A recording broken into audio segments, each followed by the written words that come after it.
एक महान गुरु ने जीवन के अंतिम क्षणों में अनुभव किया और जब उन्होंने श्री कृष्ण से सवाल किया, मेरा क्या दोष था, तो केवल एक उत्तर नहीं मिला, बल्कि खुला एक ऐसा राज जो आज भी बहुत कम लोग जानते हैं। नमस्कार दोस्तों, आज हम बात करने जा रहे हैं एक ऐसे प्रसंग की जो आपको हिला कर रख देगा। गुरु द्रोणाचार्य, जो अर्जुन जैसे महान योद्धा के गुरु थे, जिन्होंने कौरवों और पांडवों दोनों को शस्त्र विद्या सिखाई, जिनके ज्ञान और तप की मिसाल दी जाती है। उन्हीं गुरु द्रोण ने महाभारत के युद्ध में श्री कृष्ण से एक सवाल पूछा, हे माधव, मेरा क्या दोष था जो मुझे इस तरह मृत्यु मिली। तो आज हम इस कथा की परतें खोलेंगे, एक एक रहस्य को समझेंगे और जानेंगे कि क्या वाकई गुरु द्रोण दोषी थे या यह सब उनके पूर्व जन्म के कर्मों का फल था। वीडियो को पूरा देखें, क्योंकि आखिर में मिलेगा आपको ऐसा ज्ञान जो आपके सोचने के तरीके को ही बदल देगा। कुरुक्षेत्र के युद्ध में जब पांडवों की सेना में हाहाकार मचा था, तब सबसे बड़ा संकट सामने आया कि गुरु द्रोण को कैसे रोका जाए। वे अकेले ही पांडवों की पूरी सेना को ध्वस्त करने की ताकत रखते थे। भीम, युधिष्ठिर, नकुल, सहदेव, कोई भी उनके सामने टिक नहीं पाया और अर्जुन, वह तो जयद्रथ से युद्ध में उलझा हुआ था। तब श्री कृष्ण ने युधिष्ठिर से कहा, अगर गुरु द्रोण को भ्रम में डालना है तो उन्हें यह यकीन दिलाना होगा कि उनका पुत्र अश्वत्थामा मारा गया। यह सुनकर युधिष्ठिर हक्के बक्के रह गए, क्योंकि वे झूठ बोल ही नहीं सकते थे। लेकिन धर्म की रक्षा के लिए श्री कृष्ण ने एक उपाय निकाला। भीम ने एक हाथी को मार डाला, जिसका नाम भी अश्वत्थामा था। जब युधिष्ठिर ने गुरु द्रोण से कहा कि अश्वत्थामा मारा गया और फिर धीरे से कहा हाथी, तो वही क्षण बना गुरु द्रोण की मृत्यु का कारण। गुरु ने अपना शस्त्र त्याग दिया, वे ध्यानस्थ हो गए और उस समय धृष्टद्युम्न ने उनका वध कर दिया। लेकिन क्या यही अंत था? नहीं। जब धृष्टद्युम्न ने ध्यान मगन द्रोणाचार्य का वध कर दिया, तब युद्ध भूमि थम सी गई। गुरु द्रोण की आत्मा शरीर त्याग चुकी थी, लेकिन यह अंत नहीं था। कहते हैं मृत्यु के बाद उनकी आत्मा कुछ समय तक उसी धरती पर भटकती रही, व्याकुल, शांत नहीं थी। और तभी माधव प्रकट हुए। द्रोणाचार्य की आत्मा ने माधव को देखा और करुण स्वर में पूछा, हे माधव, मैंने क्या अपराध किया था? मैंने तो सदैव धर्म की सेवा की, राजा को निष्ठा से ज्ञान दिया, शिष्यों को न्यायपूर्वक विद्या सिखाई, फिर क्यों ऐसा अंत मिला? क्या यही था मेरे जीवन का पुरस्कार? श्री कृष्ण शांत थे, लेकिन उनकी आंखों में करुणा थी। उन्होंने कहा, गुरुदेव, हर कर्म का एक बीज होता है और हर बीज कभी न कभी फल देता है। जब गुरु द्रोण ने माधव से पूछा कि मेरा क्या दोष था, मैंने तो जीवन भर धर्म का पालन किया, राजा का साथ दिया, शिष्यों को योग्य बनाया, फिर भी मुझे ऐसी मृत्यु क्यों मिली? श्री कृष्ण शांत थे, लेकिन उनकी दृष्टि बहुत गहरी थी। वो बोले, हे गुरुदेव, आपने धर्म का पालन तो किया, लेकिन क्या वह सच्चा न्याय था? गुरु द्रोण ने हैरानी से पूछा, किस बात की ओर संकेत कर रहे हो प्रभु? श्री कृष्ण बोले, जब आपने अर्जुन को ब्रह्मास्त्र सिखाया तो आप द्रोणाचार्य थे, लेकिन जब एकलव्य ने बिना आपसे सीखे सिर्फ मूर्ति से ही आपसे विद्या लेकर अर्जुन से आगे निकलने की कोशिश की, तब आपने उसका अंगूठा मांग लिया। क्या वह न्याय था? फिर युद्ध भूमि में आपने अपने शिष्य अर्जुन के सबसे बड़े शत्रु कौरवों के साथ खड़े होकर युद्ध किया, जबकि आपके अंदर आप जानते थे कि अधर्म किस ओर है। आपका दोष यही था। गुरुदेव की आपने धर्म को ज्ञान से अलग कर दिया और नीति को पक्षपात से जोड़ दिया। गुरु द्रोण मौन हो गए क्योंकि अब सवाल ही नहीं बचे, केवल उत्तर गूंज रहे थे। गुरु द्रोण स्तब्ध थे, उनकी आंखों में क्षोभ और पीड़ा का मिश्रण था। उन्होंने धीमे स्वर में श्री कृष्ण से कहा कि क्या एक गुरु के लिए यह अपराध था कि वह अपने राजा और कर्तव्य के प्रति निष्ठावान रहा। श्री कृष्ण ने उत्तर दिया, निष्ठा तब तक धर्म है जब तक वह सत्य और न्याय के साथ खड़ी हो। जब राजा अधर्म करे, जब सत्ता अन्याय करे और गुरु आंखें मूंद ले, तो वह ज्ञान का संहार करता है। गुरुदेव श्री कृष्ण बोले, आपके हाथों में था अर्जुन जैसा धनुर्धर, लेकिन आपके शब्दों में निष्पक्षता नहीं रही। आपने युद्ध भूमि में अधर्म के पक्ष को देखा पर कभी उसे रोका नहीं। आप जानते थे कि दुर्योधन गलत है, फिर भी उसके रथ पर खड़े रहे।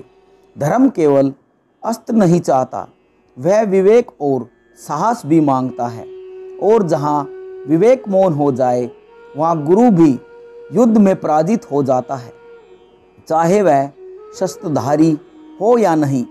गुरु द्रोण की आत्मा अब अंदर से काँप रही थी। शायद अब उन्हें अपना दोष दिखाई देने लगा था। श्री कृष्ण ने गुरु द्रोण की ओर देखा और बहुत शांत भाव से कहा, गुरुदेव, आपने जीवन भर धर्म सिखाया, लेकिन अंत में मोह में फंस गए और यही आपका सबसे बड़ा दोष था। गुरु द्रोण बोले, कौन सा मोह केशव? श्री कृष्ण बोले, अश्वत्थामा का मोह, अपने पुत्र का मोह। आपने उस पुत्र के लिए वह सब कुछ किया जो एक पिता करता है, लेकिन एक गुरु के नाते जो धर्म आपके हाथ में था उसे छोड़ दिया। आपको जब द्रुपद का अपमान कराना पड़ा तब भी आप चुप रहे। जब कौरवों ने धर्म के विपरीत कार्य किए, आप सब कुछ देखते रहे, क्योंकि आपको अपने पुत्र का भविष्य सुरक्षित चाहिए था। गुरुदेव, मोह में व्यक्ति स्वयं को नहीं देख पाता, और यही मोह जब शस्त्रधारी गुरु को घेरे तो वो ज्ञान से नहीं स्वार्थ से निर्णय लेने लगता है। आपने देखा कि अधर्म बढ़ रहा है, फिर भी उसे रोका नहीं। क्यों?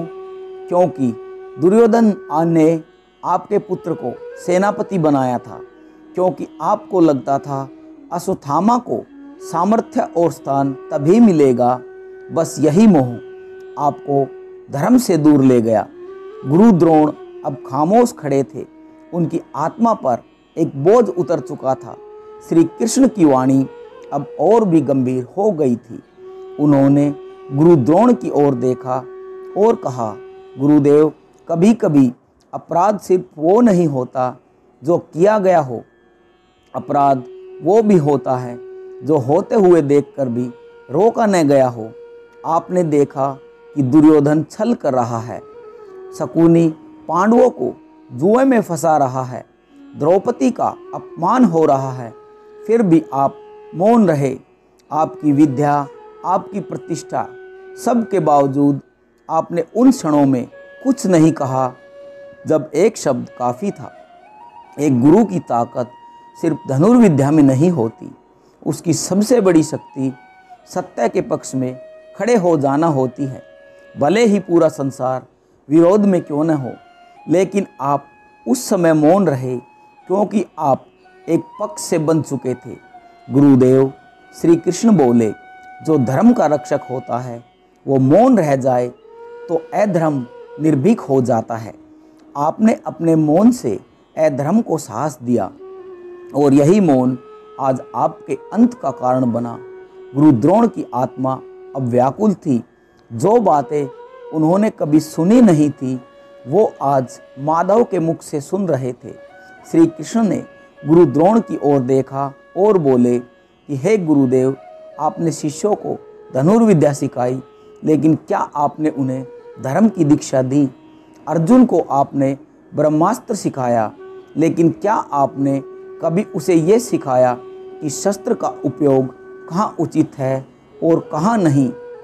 यही तो गुरु का असली धर्म होता है, केवल ज्ञान देना नहीं, उसे सही दिशा में उपयोग करवाना।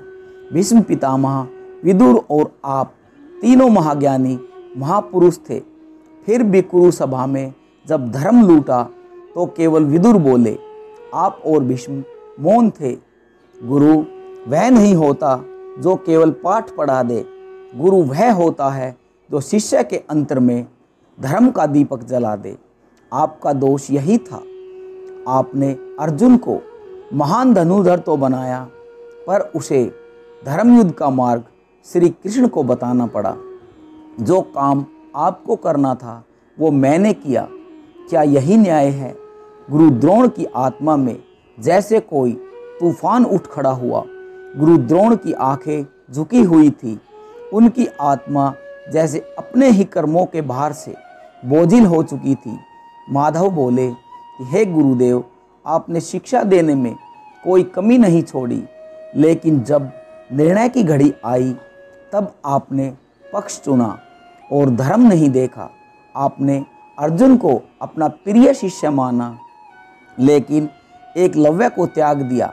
आपने द्रुपद से अपनी पुरानी दुश्मनी निकालने के लिए पांडवों से उनका अपमान कराया। आपने देखा कि पांडव सताए जा रहे हैं, लेकिन आपकी तलवार कौरवों के लिए उठी। यह सब क्या था? यह सब अंधा पक्षपात नहीं तो क्या था? धर्म की धरती पर यदि कोई अंधा होकर चलता है तो वह गड्ढे में नहीं गिरता, युद्ध में गिरता है।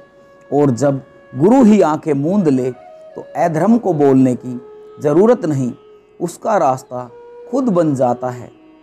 आपने यदि निष्पक्ष होकर निर्णय लिया होता तो आज धर्म भी गर्व करता और आपका अंत भी वैसा ही सम्मानपूर्वक होता। अब गुरु द्रोण की आत्मा केवल मौन थी, पर वह मौन अब बोध का था। श्री कृष्ण ने एक गहरी सांस ली और बोले कि आपकी मृत्यु तलवार से नहीं हुई, आपकी मृत्यु तो शब्दों से हुई है, और उन शब्दों की चाल से जिसे मैंने रचा था। गुरु द्रोण ने चौंक कर पूछा, आपने?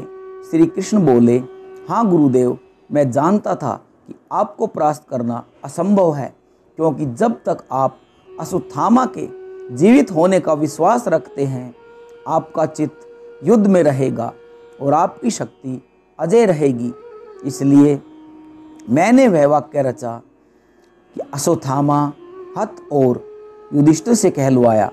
वह हाथी मारा गया था, पर हमने आपके मन में भ्रम पैदा किया, क्योंकि आप पुत्र मोह में थे। आपकी तलवार कोई नहीं हरा सकता था, पर आपकी भावना को पराजित करना आसान था, क्योंकि आपने स्वयं को मोह से बांध रखा था। आपको नहीं हराया गया, आपको तोड़ा गया। यही बताता है शब्दों का खेल कभी कभी तलवारों से भी ज़्यादा घातक होता है, और अधूरी सच्चाई पूरे जीवन को बदल सकती है। गुरु द्रोण की आत्मा अब मौन नहीं थी, वो अब स्वीकार कर चुकी थी कि हार बाहरी नहीं अंदर से हुई थी। शब्दों की गूंज थम चुकी थी, पर गुरु द्रोण की आत्मा अब अंदर से काँप रही थी। वो जो स्वयं को धर्मज्ञ, नीतिज्ञ और महान आचार्य मानते थे, आज उन्हें पहली बार अपने ही जीवन का आईना दिखा था। श्री कृष्ण ने गुरु द्रोण से धीरे से पूछा, क्या मैं सच्चा गुरु नहीं था केशव? श्री कृष्ण मुस्कुराए, गुरुदेव, आप योग्य थे लेकिन पूर्ण नहीं।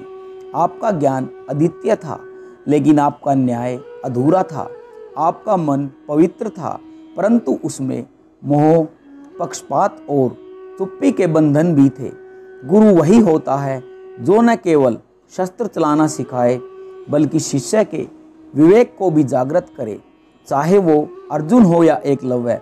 आपने अर्जुन को महान योद्धा बनाया, लेकिन उसे युद्ध से पहले धर्म का अर्थ मैं समझा रहा हूँ, क्योंकि आपने उसे केवल विजय सिखाई, विवेक नहीं। मृत्यु कोई हार नहीं होती गुरुदेव, पर अगर अंत से पहले बोध न हो तो जीवन व्यर्थ हो जाता है। परंतु आप भाग्यशाली हैं क्योंकि आज आपको आत्मबोध प्राप्त हुआ। गुरु द्रोण की आत्मा अब शांत हो चुकी थी। वो अब मुक्त हो रहे थे क्योंकि उन्होंने सत्य को स्वीकारा। गुरु द्रोण, जिनका नाम इतिहास में महान आचार्य के रूप में लिया जाता है, आज उनकी आत्मा ने स्वयं स्वीकार किया कि केवल ज्ञान महानता की नहीं गारंटी है। ज्ञान अगर धर्म से कट जाए तो वो अंधा हो जाता है और अंधा ज्ञान विनाश लाता है। श्री कृष्ण ने जो कहा वो केवल गुरु द्रोण के लिए नहीं था, वो हर उस इंसान के लिए था जो सही और गलत के बीच चुप रहता है, जो मोह में फंसकर सच्चाई से मुंह मोड़ लेता है। गुरु द्रोण की मृत्यु कोई संयोग नहीं थी, वो परिणाम थी एक एक उस क्षण की जब उन्होंने धर्म के विरुद्ध आंखें मूंदी, जब उन्होंने केवल अपना पक्ष देखा, जब उन्होंने न्याय की जगह नीति के साथ समझौता किया और अंततः शब्दों ने उन्हें तोड़ा, झूठ की आदि सच्चाई ने उन्हें मार दिया और एक महान गुरु इतिहास में एक दुखद कथा बन गया। तो दोस्तों, इस कहानी से आपने क्या सीखा? क्या आज भी हम धर्म के नाम पर पक्षपात नहीं करते? क्या हम भी चुप रहकर अधर्म को मजबूत नहीं करते? कमेंट करके ज़रूर बताइए, क्या गुरु द्रोण दोषी थे या परिस्थितियों के शिकार? अगर इस जानकारी ने आपको सही सोचने पर मजबूर किया हो तो इसे लाइक करें और कमेंट में जय श्री कृष्ण अवश्य लिखें। जय श्री कृष्ण।